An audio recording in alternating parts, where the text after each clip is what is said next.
Hello, everybody, and welcome back to Classics with Combest. I'm your host with the most, the best and the best, Harley Combest. And today, we're going to be talking about, me and this bloke, we're going to be talking about the morality of sports. Something that may not seem like an interesting topic, but, I mean, with the prevalence of sports, you'd certainly want to at least look into the virtues or vices of these phenomena. So let's just start with something simple. Football games. That idea, going back to the gladiatorial era. Is that necessarily a good thing? Now, I gotta admit, walking into this, I don't see sports as a good thing, and I'd even go so far as to say they're evil, in the extent that they produce human evils, human vices. And what I mean by that is you can look at studies of domestic abuse over time with football games and whatnot, and it rises around football games, and you can look at the statistics of certain health deficiencies and stuff like that around football games, and there's a lot of conflict with the church in regards to time and football games. I know around campus, our church is closed off whenever football games get in session on Saturdays. That's sort of my take. For now, I see it as sort of like an extension of the gladiatorial games of old, perhaps in a Hobbesian sense, the Leviathan of man coming back in the form of something small and contained. What do you think about this? Yeah. I think those are a lot of great points. Judging by the amount of time consumed and the focus in society, and the fact that a lot of sports arenas seem to be built up in these grand scales that sort of seem to compete or exceed religious capacities in society.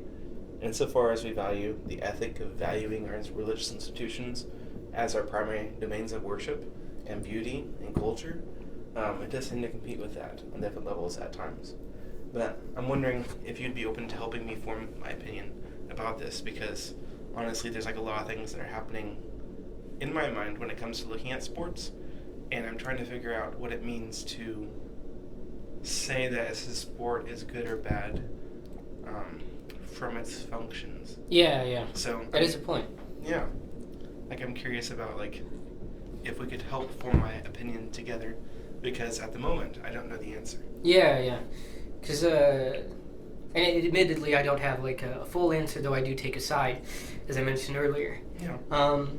But there's also the matter to consider with it's sort of like looking into whether or not a government is itself intrinsically evil, in a sense, by discussing exactly what happens every time a government rises with people. Usually some sort of tragedy emerges that the government proliferates.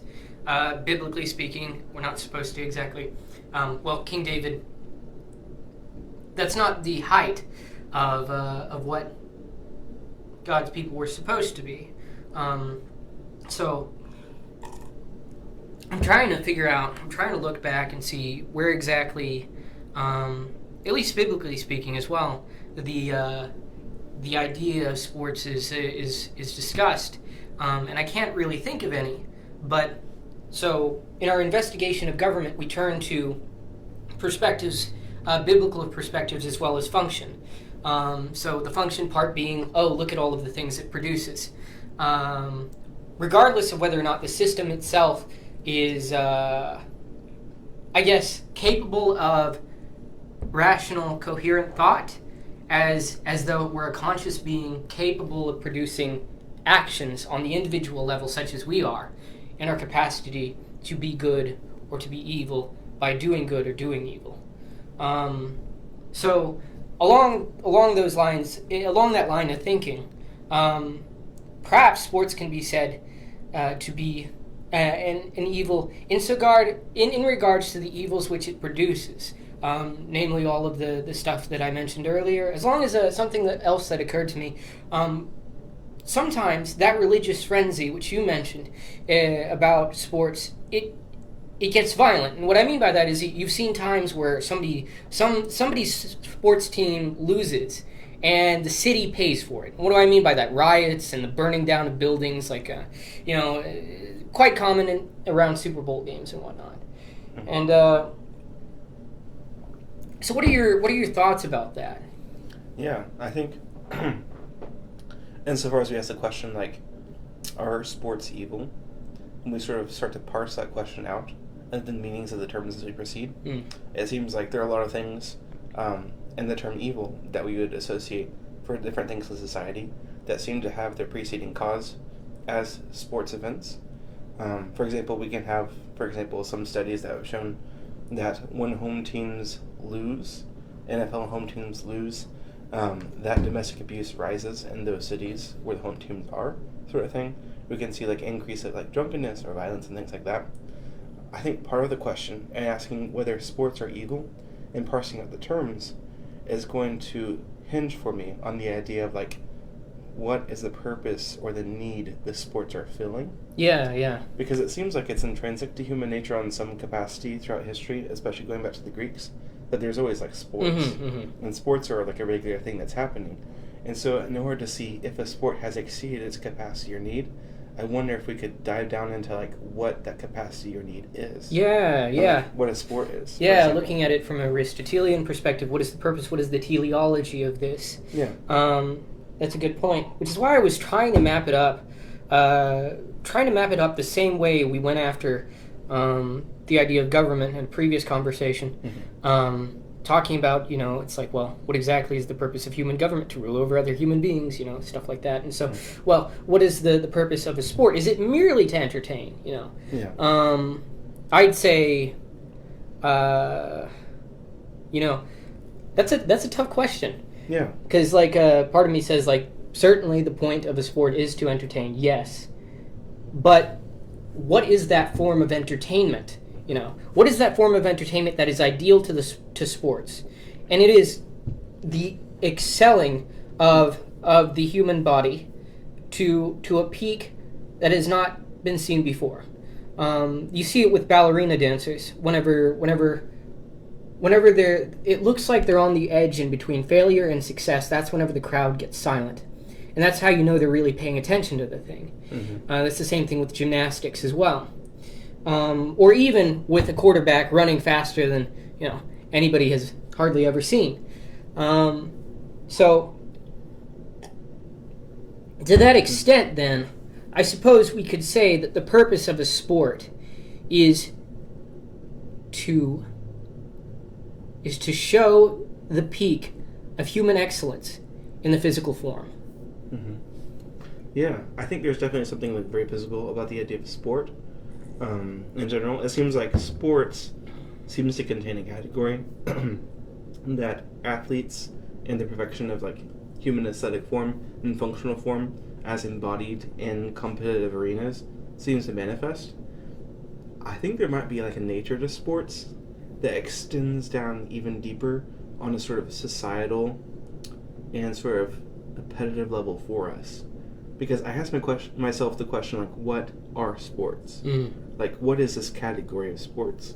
And it seems like that's a fairly controversial question, because it seems that some people want to loop in some things chess. in sports. Yeah. For example, and that chess is more like an excellence of, like, pattern recognition, as opposed to, like, physical form to compete on some level. There's still competition, but it's a different form of competition. And it seems to me that sports themselves are a subset or category of a larger and broader view of the idea of game. Yes. So when it comes to like evaluating the ethics of something, it seems like if we can move closer towards, even if we don't completely move closer towards the idea of games, I wonder if we can approach the idea of sports from a nuanced and deep level to evaluate it for this ethical basis. That is a good point. So what then is the purpose of games? Yeah, like what would we say a game is, do you think? Yeah.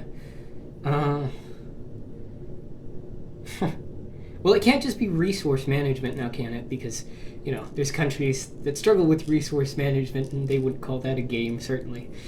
But every game does have at its core resource management. Rules. What else is there? there must be something entertaining about it, though. Yeah. And so that's sort of the thing we're quibbling with here. Mm-hmm. Like, and to what extent does this entertainment go beyond the bar of what makes the thing that entertains virtuous? You know. Yeah, I think when we talk about people playing games, like I was trying to find out more about the idea of games. I know it's actually philosophically controversial.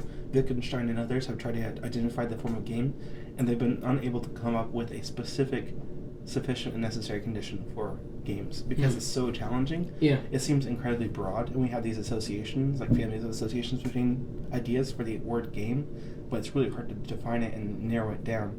Because it seems at least like you would think that a game is something that has to be like between at least 2 or more players. But I can play games with myself. Yes. I can entertain myself in those ways if I sort of spot for certain words or letters on billboards as I'm driving around.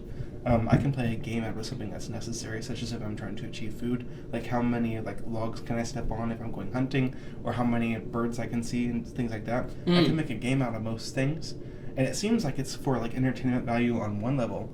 At the same time, if we have something like the games in Saw, that might not be as entertaining on another level. Because there's good and bad games, right? Like in relationships, people playing games with each other. Exactly. Yeah. That's another thing I was thinking too. It's like different levels of manipulation and sort of social games that people create and play on others that don't have necessarily defined rules or sort of broad spectrum sorts of limitations. We can have 2 friends form spontaneously a game together, sort of pushing on different buttons and different levels, not knowing what the rules are, but engaging in this sort of cooperation where they both know they're playing a game. They don't know what the game is, but they're both having fun at it, sort of teasing back and forth. Yes, it's implicit. Yeah. So the nature of game is incredibly hard to sort of grasp and hone in on. But I think if you can determine the purpose of the game much more, you can move on to the idea of sports and where an excellent sport would be and where a more vicious sport would be, and how you can sort of see those things as they serve the human function either go right or wrong. Yes. I suppose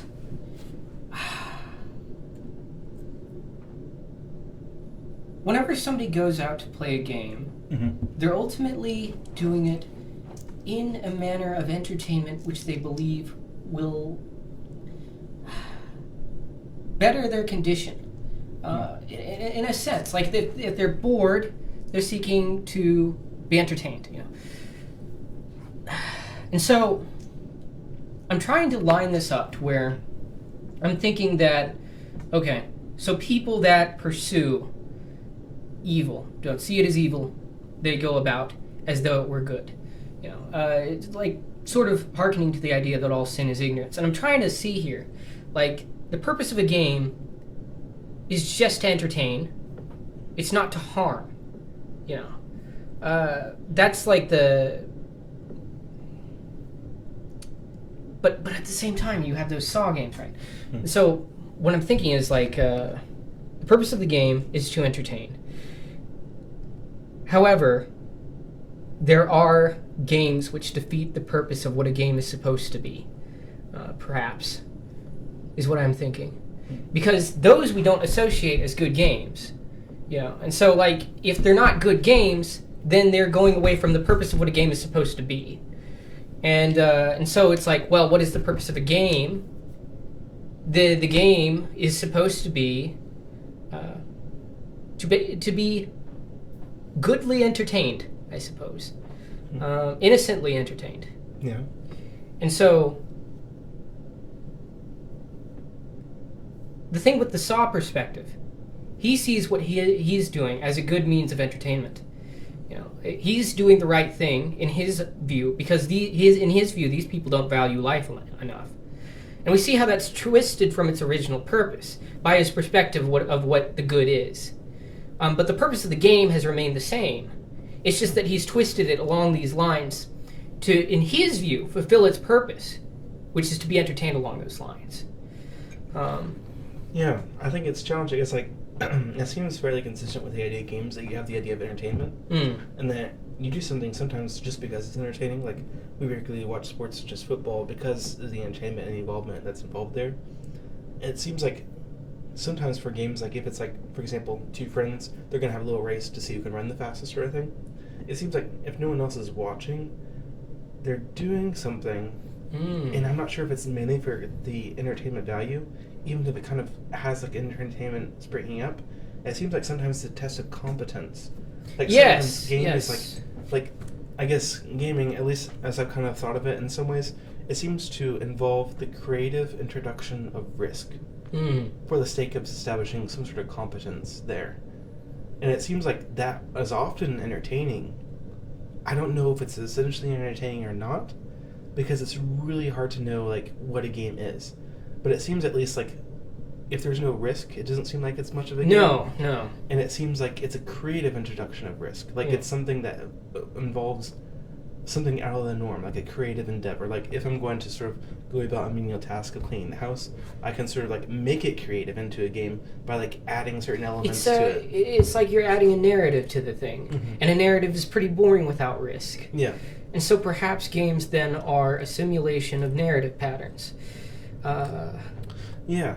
Well, it's like because of that creativity and that sort of like narrative sense, as well as like the introduction of risk, where like you can win or lose something or gain something, and the capacity to test for competence. How much can I achieve this risk scenario, this creative risk scenario? How much can I achieve in order to like win or lose something like that? If I can win an entertainment value, if I win the letter that I'm looking for when I'm driving on the road, if I can win how many birds I sort of spotted as I'm going hunting, it seems like there's that sort of like kind of set that goes on even in bad games like Saw. Yeah. Saw seems to introduce like risk, a creative introduction of risk, where one can sort of test their competence to see if they solve the puzzle, to see if they escape.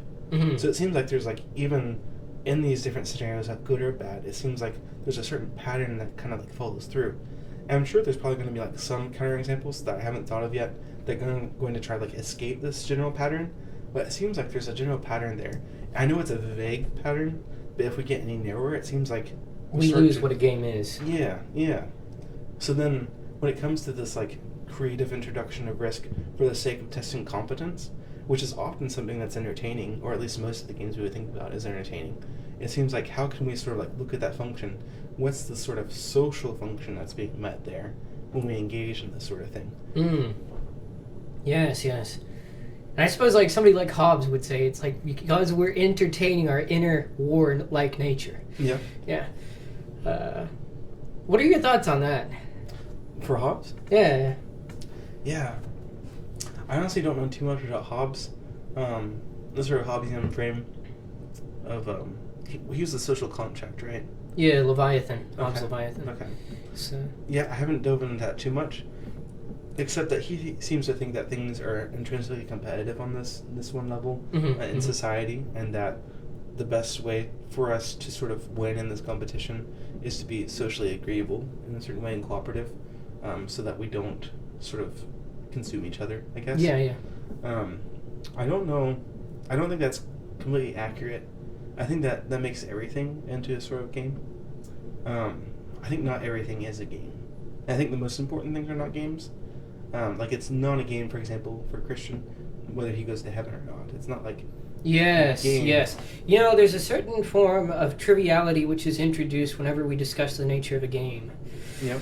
There's a certain level of impersonalness, in a sense. Yeah. Yeah, there's a measure away from the soul that a game cannot reach, that a game can never go. Yeah. And I suppose if it surpasses that, does it do wrong, necessarily? You know, if it surpasses that. If you try to make a game out of heaven and hell, you know. I think so, partly because the reward is not earned by winning the game. It treats the reward of heaven as something that we can achieve instead of something that's a gift. Yes, that's a point. Yeah, I think we would play like a game for like a gift like that. For example, in relationships, we don't want to play games in relationships because the fact that someone wants to give themselves to us in some capacity, whether that's their time or attention or gifts of all sorts that they can give us, access to us, anything like that, those things are gifts. Like, we don't earn each other's time, attention, and things like that. Those are like free gifts of persons.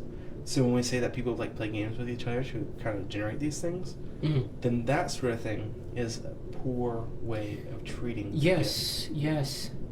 And so, if the game extends within such a degree as this, however vaguely that is defined, therein it ceases to be. Therein it goes astray from its purpose. Mm-hmm. Yeah, so it seems like we are onto something right there. It's like when I go after something in terms of like a gift or something that doesn't merit at the end of the game itself meriting something, it seems like that's when the game has gone astray, at least. And so at least that's one building block. We're moving towards the idea of like whether certain sports are being bad or not. Yes. Yes.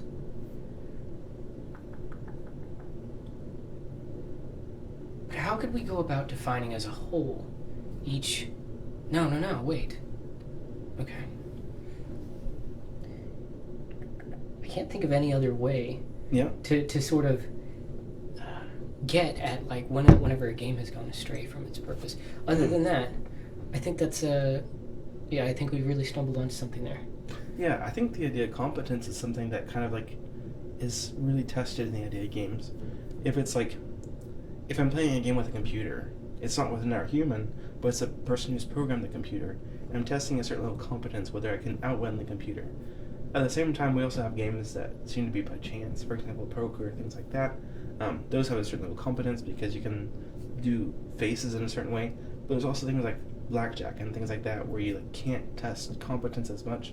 You just sort of get lucky or not lucky. Yeah. And then it seems like people falsely attribute that to their competence.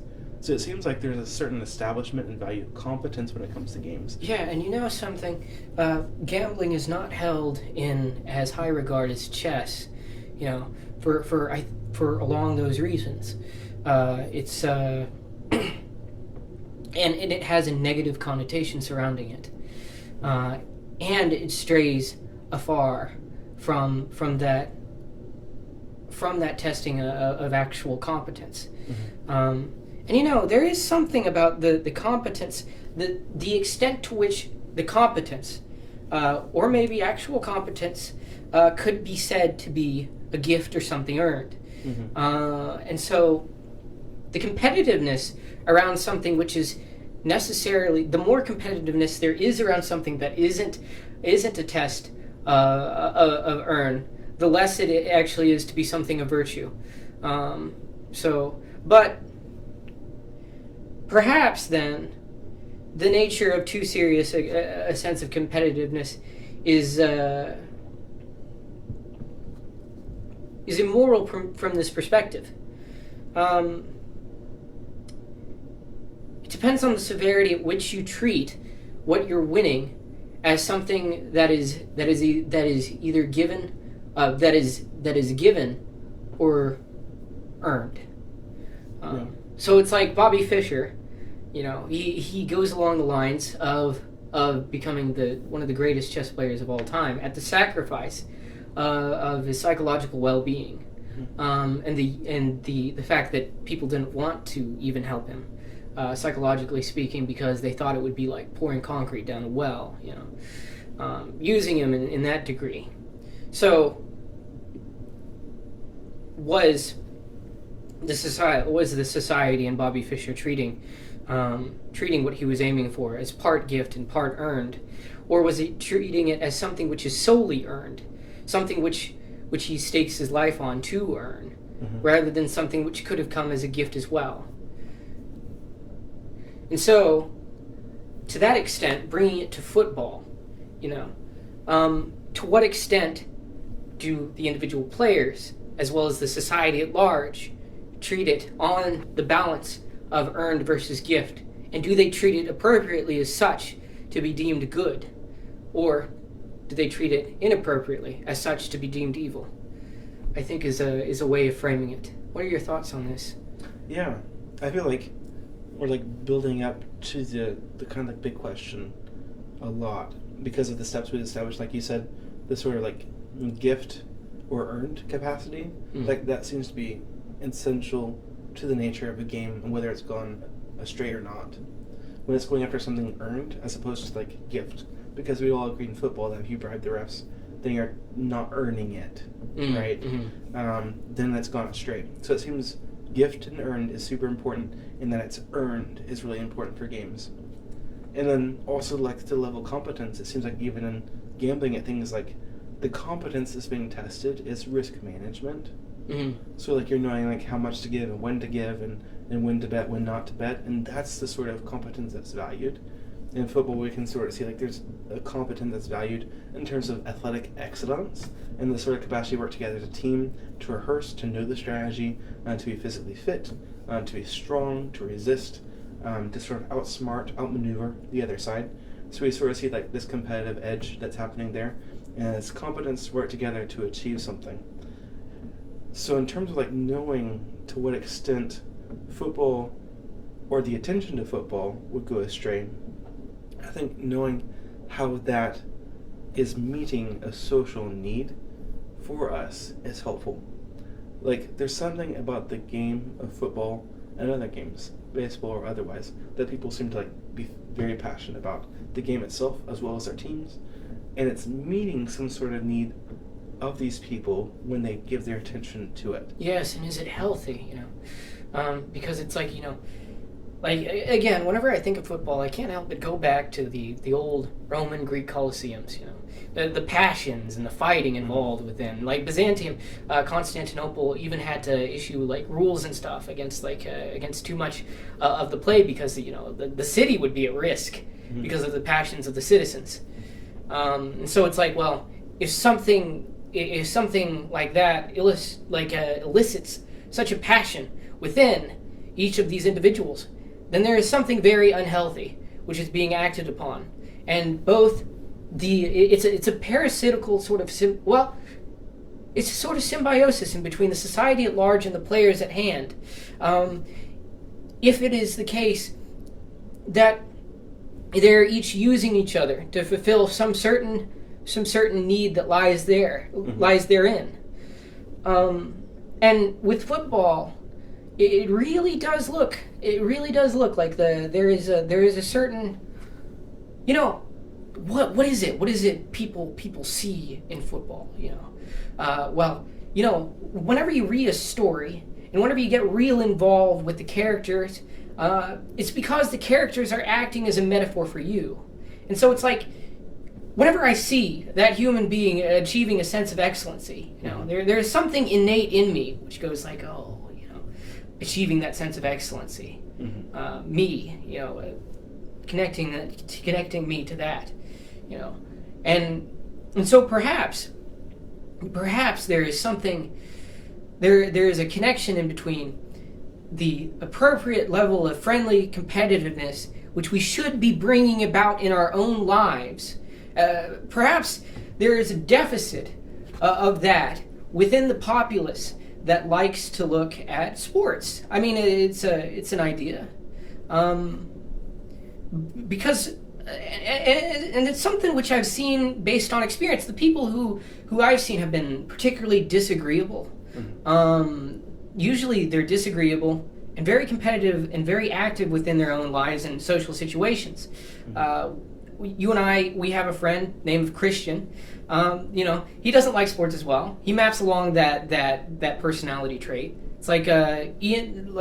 We also know a friend named Ian. He lines up along those traits as well. And so it's like, the degree to which a sport manifests the passions is directly correlated, it seems to me, in what people lack in the friendly competitions in their own lives. What are your thoughts on that? Yeah, I think when you said that when we're reading a book and we identify the characters in a certain level as a metaphor for ourselves, I think that seems to be really important for the idea of sports, at least as I've experienced in my own, in the phenomenon of observing sports fans. I think the identity is something that's key there. So we have these sports fans who wear jerseys at different points, whether it's to church or to the store or anywhere like that.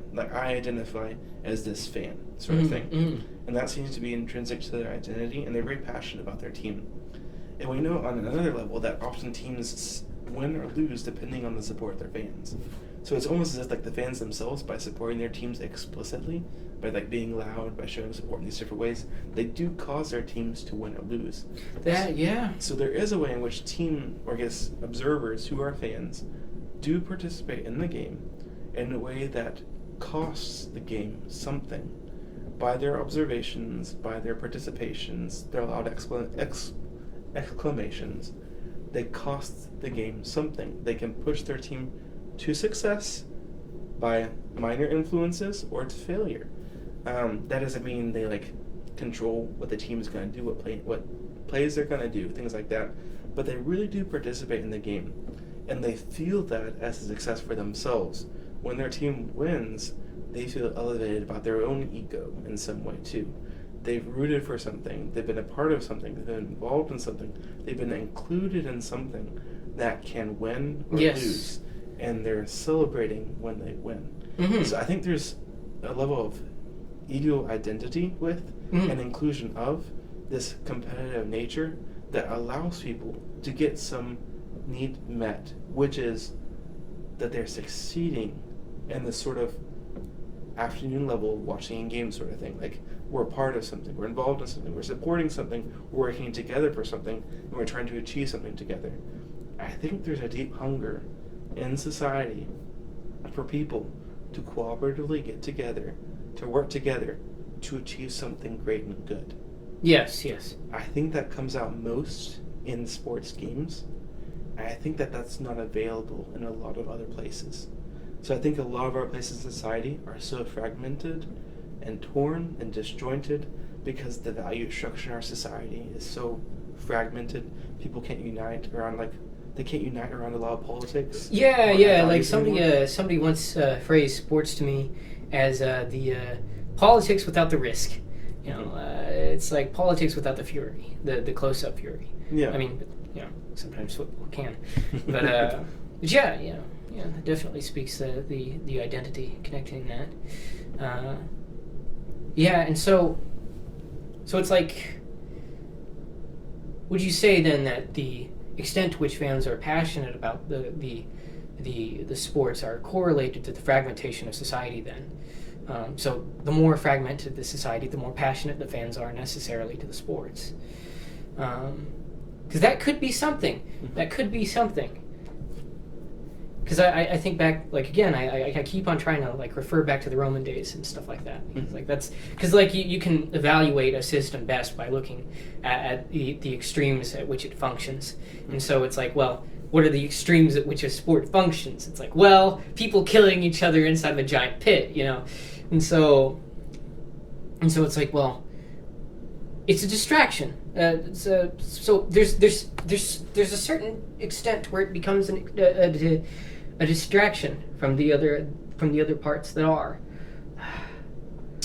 Yeah, it's like, because I think a lot of people feel defeated in other aspects of their lives about not being able to achieve promotions or not being able to achieve like familiar relationships in ways they want, or these other things. I think people often turn to things that seem accomplishable, things that they can root for and work for and feel competent at, because it feels like other things are telling them that they are incompetent at other things. Yes. I think there's a real need that's being met with a lot of the sports, because there is a kind of defeatist mentality in a lot of other aspects of our fragmented society, and that people turn to those mini games where they can achieve things, even if it's video games and addictions to those. Yes. Where they're being competent at something, they're like achieving something in this imagined sphere that's programmed for them.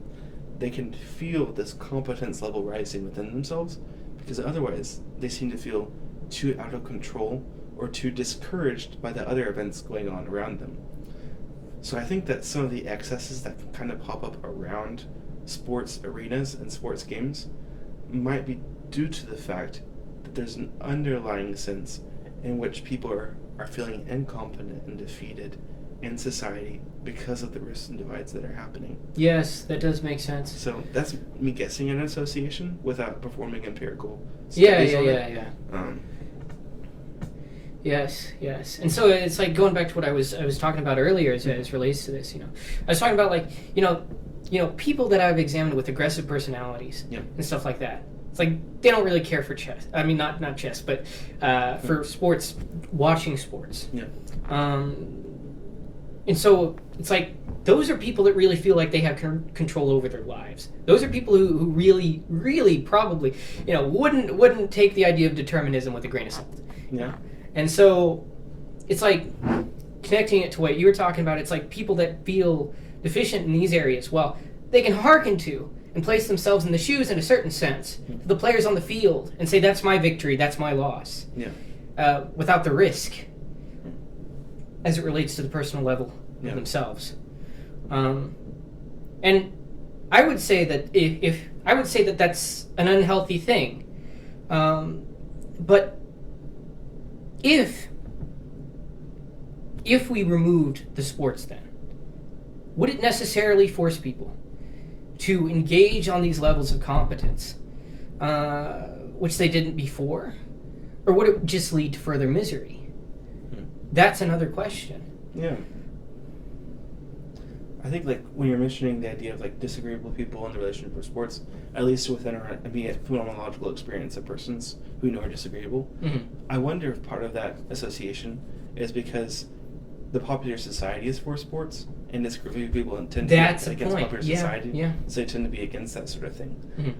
I do think potentially with the dismantling of different sports, like for example, if we decided tomorrow to sort of like dismantle certain popular sports like baseball, football, soccer, things like that, of course we'd have like uproar and riots. I think other people would form like mini games of other sorts. Yes. I think it's the game that they're resorting to, and what kind of game they'll resort to might be different, but I think they're going to fill that time with games. And I think they're going to fill it with games in order to achieve a sense of success, accomplishment, and competence at the end. Something they've rooted for, they've been a part of, that succeeded. So I think that we're going to still have that need met. Yes. I think it's going to be because it's not being met in other ways. And so if there's going to be an excess in sports or things like that, I think we're going to find that the treatment for evaluating that, looking at that, might be finding ways to hand out that same level of accomplishment and competence in alternative games that are going on. For example, your job is a game sort of thing. Yes. But I think the competence that's valued at sports is also valued like in our other domains too. Like for example, if we're trying to get tenure in like philosophy, or theology, mathematics, or otherwise, it is a game. It is a game. Yeah. It is a game. It is a game. Mathematics right behind this, man. I don't know if you all can see that. But yeah. It is a game, and it's a game where we introduce creative risk for the sake of establishing competence and accomplishment. So like, who gets cited more? Who gets published more? Yeah. Who finds this theory? Who produces something that's valuable for the rest of society? Like that is a certain level of competence, risk-taking sort of thing. So I think that level game is present most places. I think you shouldn't find games present when you're dealing with something serious, like your deep friendships or familial relationships or your religious relationships too. You shouldn't find games going on because you shouldn't be introducing this sort of like competitive risk-taking to establish competence over the other. Yeah. But you should be doing those in these other domains where you're being productive to produce like, products for the market, research for your scientific community, these other levels of things. So. Yes. So football then, as an example, goes awry in the, ironically enough, the lack of risk taken on the part of the people playing, the passions associated with it therein. Yes. And so if you dismantle these games,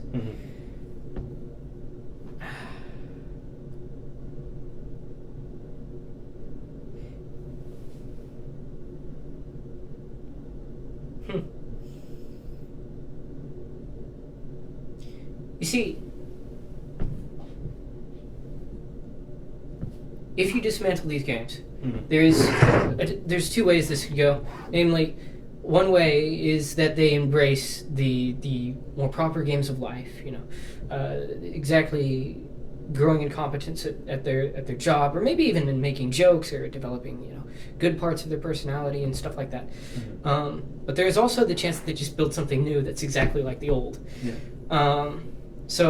But with that, it's sort of implied that we've at least seen that it's a lesser thing in comparison to the in comparison to the one in which they play the game of personal development, at least on these fronts. So we have established that it is not necessarily, well, it's not the best thing, it's not the best of games. Mm-hmm. We haven't necessarily established that it's an evil per se, but it certainly isn't the highest good, and it certainly isn't going towards the highest good. Yeah. So that is something. Yeah, I say thank goodness that with the nature of football, that we're seeing people, especially in these sort of sports movies, strive and push themselves to the point of excellence of their bodies. Obviously, it's not drugs and things like that, where they can achieve something that they find to be great in this competitive arena. Thank goodness we can find these people who strive to be excellent athletes and inspire us to do well in our daily lives. Mm. And thank goodness we don't resort to these other possible games that we could resort to, which are going to be much more like competitive, manipulative games of society. Sort of like The Bachelor, or political games that are played for elections now. Like these sorts of things that we do find entertaining. Yes. That are these like political games are manipulative structures. Yeah. I just noticed the camera died. Oh yeah. I forgot to plug it in, but luckily we have audio recording again. So We do. Yeah, that's something. I forgot to plug in the thing there. But yeah. But yeah, I think politics is one of the nasty form of games that we have right now. And, you know the politics of Plato, and I don't know if you've gotten there with Aristotle yet or not, but it's not meant to be a game like that. Yeah. In the way it is now. Basically, it's a reality TV show, like who's going to be president sort of thing. And the manipulative games that are played are games, but are very, very bad. And they do establish competence at taking advantage, exploitative advantage of others. Yes. So, we're left with sports ball, football, baseball, all this stuff. Not necessarily an evil. Not necessarily the highest of goods. It's just a intermediary thing. Yeah. Well, it seems like the fans take it to excess. If we talk about from a theological perspective, when they elevate it financially and intention-wise more than other things that are more within their domain of responsibility, their familiar relationships, their jobs, their friends, like God, the church. Yeah. It's like... Which makes me sort of wonder if there's something we can do here. Is it by the nature of the game that these excesses are necessarily produced? I don't think it's the nature of the game. I think it's the commercial aspect behind the game that seeks to enhance it to a level where the game gets that much attention and money. I think it's the business side. I think the football isn't the game.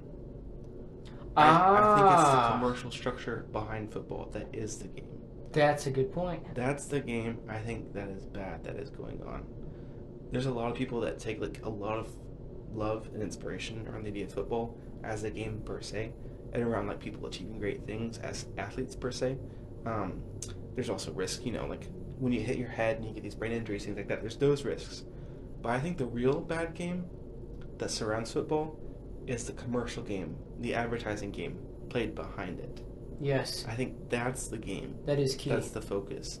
And that's a bad game, I think, because it is an exploitation of fans for their time, attention, and money for the sake of funding this alternative business that isn't necessarily football, I think. That is a good point. That's a good point. Yes. And so with that, we can separate the nature of football itself from the nature of the business. Yeah. It's the corporate game. Yes. I know like universities aren't necessarily corporations, but it is kind of like a corporate game. Yeah. Non-profit, my ass. But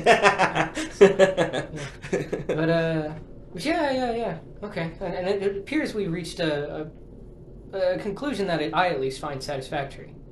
Socrates, I feel that we have at least moved closer towards the answer to the question, if not a more clear answer of the question. Oh, yes. That's it. Yes. But thanks for coming on the show and discussing the morality of sports with me on this day, despite the fact that the camera went out again. But yeah, it's always good that you have backup recording going. Yes, and so thanks for coming on the show. Thanks for having me, Harley. It's always a great time. Thank you. This has been Classics with Combest.